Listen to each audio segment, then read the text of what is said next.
Hello and welcome to this tutorial. In this video we're going to show you how you can find fighter jets on Flightradar24. And in this video you're going to see what others think and we're going to see how you can exactly find military aircraft.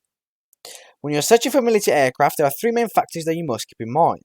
This is possible one of the first errors people make when trying to spot military aircraft. Here's the basics when it comes to date.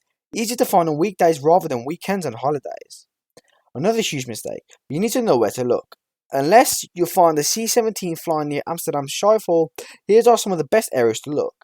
In the UK, look near Bros Norton for all military operations. If you're looking for fighters, look near the Match Loop in Wales. If you're looking for tankers, look near the Chanel and on the East Coast. In Spain, look around South Madrid and Zaragoza.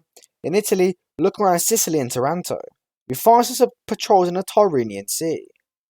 Military aircraft tend to have the following characteristics on the Flightradar24. They have no logos. The symbols are 747 and Mark, which is a C5 Galaxy, A340 and Mark, which is KC35, A330 and Mark, which is an A330 MRTT or a 767S, Dash 8 and Mark, which is C130 and A400M, BAE and Mark, which is C17S, and jets have unique symbols. Thank you so much for watching. If you enjoyed, please like and subscribe, and I'll see you soon.